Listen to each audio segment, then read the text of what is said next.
some days where they need improvement. We struck it well today. We punted the ball extremely well today. They did a really nice job with field goals today. So just like any position battle, when you have competition, that brings out the best. So I'm proud of how they competed and how they've came back. And when they have made some changes, they've made some changes. What is your philosophy? Last year, Jordan Stout did all three field goals, kickoffs, and at least some of the season punt as well. Do you like having one guy that can do it all? Would you prefer three different guys do three different roles, or how does that work in your mind? What's the best solution there? Yeah, there's not a lot of guys that can do all three. Jordan Stout's an elite talent. I had a guy early in my career named Mike Keenan that was able to do all three. He did all three in the NFL too. So you don't see that a lot just because it is a unique skill set. So primarily I've broken it up over time. Let guys have a specialty and work through it.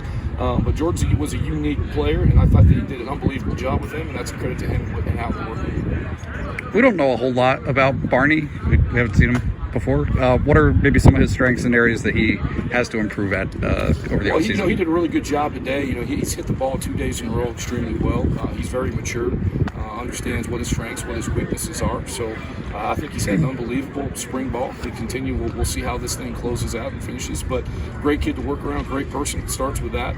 He's got an unbelievable work ethic, extremely smart, extremely intelligent, and then he's able to make adjustments and move on. And I think that's the biggest thing from a specialty standpoint. Every kick, every punt is a new kick or a new punt. So how do I wipe that last one away? Whether that's good, whether that's bad, all right, let's reload. Now this next kick, this next punt is the one that counts. That room has probably as much turnover as any did last year. I mean, you're coming in Jordan's gone. Sure. You lost both gunners as well. How comfortable are you with where that room's at right now? Well, I try to take it every day and look at where we're at, and I like the way these guys are working. And they've done an unbelievable job here in the past. It starts with Coach Franklin at the top. Coach Laura did an unbelievable job here. But that's college football. You're going to lose guys every year. So how do you build those guys up? I like the work that we're getting in. I like the growth we've made, from practice 1 to 10 as we roll through it. And so that's been great. And so, yeah, there's some new things. We get a chance to, guys are getting opportunities, and that's what it's about. And I like our work. And, the scheme's all about the fundamentals and techniques. That's what makes the scheme. And these guys have gotten better at that every day. Gabriel's 6'6". That seems unusual from a kicking perspective, to have a kicker that's 6'6". Yeah. I mean, what was it like the first time you saw him? Do you go, what the hell is going on here? Why are you doing this instead of defensive end? I mean, sure. What is that whole relationship like? Well, yeah, certainly it's interesting. I've had some guys that were in that 6'3", 6'4" range before, but Gabe's a big dude. But what that allows more torque. I mean, you watch him kick the ball off, he's booming. It also, he needs to make sure, it continue, as you're longer and you're bigger, then you got to make sure you're a little bit cleaner with your drops and your technique. So it's been a little bit unique, but, just like anything, you're going to have guys that, I've been in rooms where you had a 5'8" guy and a 6'4" guy, and you've got to mix and match. How does that technique, how do those fundamentals fit that player? And I think that's the biggest thing from a special team standpoint is, hey, within the structure of what we're doing, how do we make sure we do what's best for each of these players, and how does it fit their skill set? But yeah, he's got an unbelievable leg, big body, and he's been great. He's made a ton of strides from when I got here in January to where he's at now. Some of the kicking rules have been in favor of player safety from the perspective of it's harder to get returns, gunners are faster. You don't see necessarily as many explosive plays. Where does special teams make an impact these days? Is it just the art of not screwing up? Is it the art of doing your job well? I mean, how do you kind of, in this day and age, find a way to make a difference on special teams in a positive way? Well, I think it's all about the hidden yardage. Every time we step on the field from a special team standpoint, 3 things are going to happen. All right, there's a yardage change of 40 or more yards. So a 40-yard punt, certainly when you're kicking off, that's 60, 65 or plus. So there's a major change in yardage. There's only 8% of all offensive plays in NCAA football that are 40 or more yards. So when we step on the field, that hidden yardage is out there. Points are on the line right there. Okay, so whether we're kicking a field goal, whether we're trying to block a field goal, there's points on, and there's a change of possession. So all 3 of those factors are key in a game. So I think a lot of times, people just get into that, the back and forth with it, but that hidden yardage is huge. How are we giving our offense a great starting field position? How are we giving our defense a great starting field position? How does that factor into both sides of the football to bring it together to get that hidden yardage and win the game? Where would you say your return game's at right now, whether you want to start with punt and then kick return or vice versa? Where do you think you're at there at this point? Who are some of the guys that you've seen good things from through? Yeah, I think we've worked through a lot of guys because there's been some change there, so it's been good. We've done a decent amount of punt return work and a decent amount of kick return work with it. So, as we work through the fundamentals and technique and slowly put the scheme in, I like where we're at. That's something that we're going to need to continue to grow. And to give you a real straight answer where we're at, I don't know right now, but I think we're trending in the right direction. We're working a lot of guys, and we'll find out who kind of, as we go through the end of the spring and head into fall camp, where we're really at in that position. What do you need to see in that position as you continue to work towards the point you're talking about? What are some of the things that are fundamental for you that if you're going to put a guy out there to return kicks or punts has to be able to do? Well, I think it's two different skill sets between a punt returner and a kick returner. You know, punt returner, there's a huge decision-making process that goes through that. That's hard. I mean, that ball's in the air for 4 seconds right there.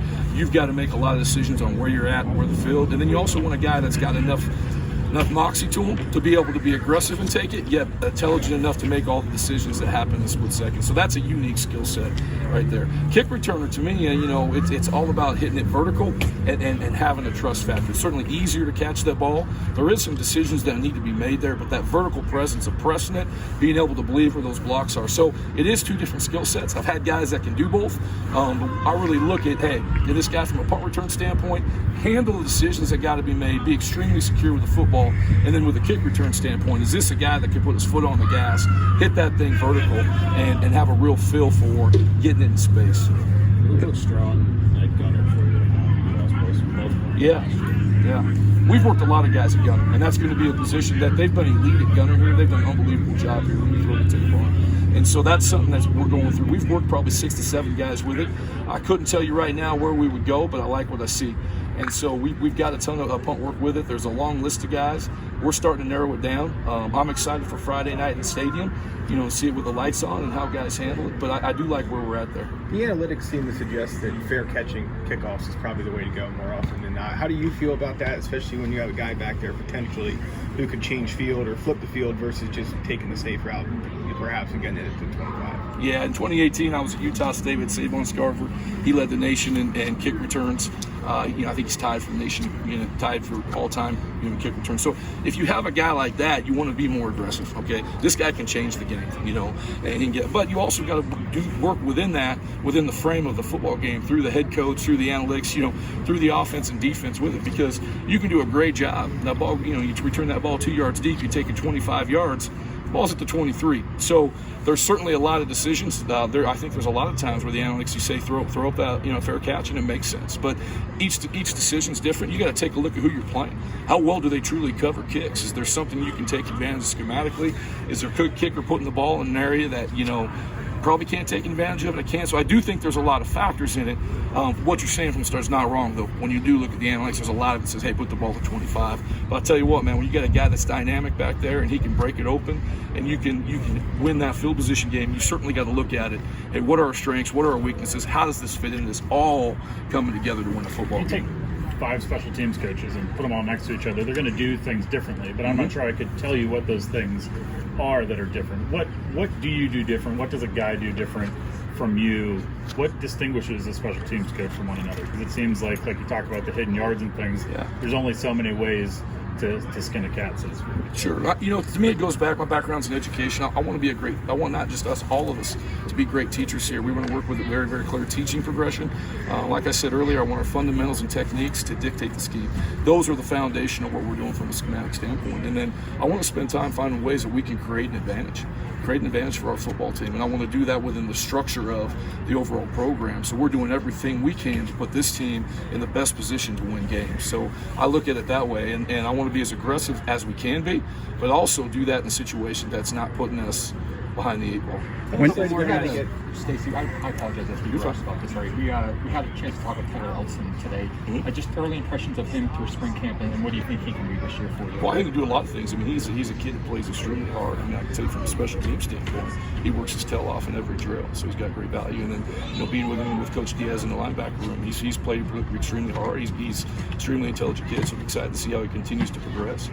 What are you looking forward to most about getting Alex Bichette at the campus, and what have you learned about him since you've been here, even though he's not on campus? Yeah, I've got a chance to know him pretty well. You know, he's got a big-time leg, you know, so we're excited to see how he develops when he gets here. You know, it's always different, you know, just like any position. You know, you got to get him on your field, in your drills when you have a chance to do that, see how they respond to different pressure situations. But great kid, great family, certainly a very, very good talent, and we're excited to bring him in here and create more competition in those rooms. Is he a punter only, or is he? No, he's multiple. He's a combo guy. Yeah.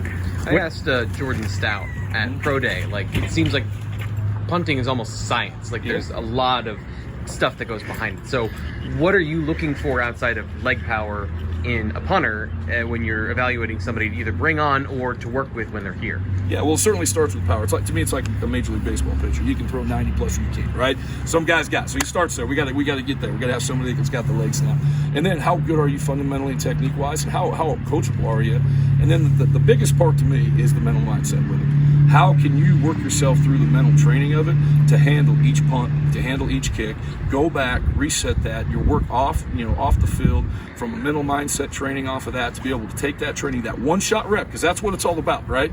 That one-shot rep of being able to produce when it's time to get there. And that's the biggest challenge at times as you continue to grow those guys. When you thank you. When you evaluate Sander and Jake, Yeah. is it just the data of rep after rep after rep after rep on field goals, place kicking, or does experience make a difference? Like, are there other factors that go into evaluating that position? Well, they're definitely, you're going to look at the data. You're going to spend time on the data, but that's not everything. I mean, there's a lot of factors that go into it. It's, what are we working off time, which is part of the data off of that? What is our composure? How can we handle it in critical situations? Because it is different. Coming out here and kicking when we may kick 6 or 8 in a row is a heck of a lot different than we got the pressure on and we're rolling. So all those factor into it.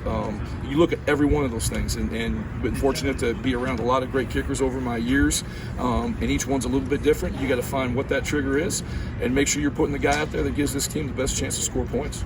Thanks. Thanks, Stacy. Thanks, guys. Thank you.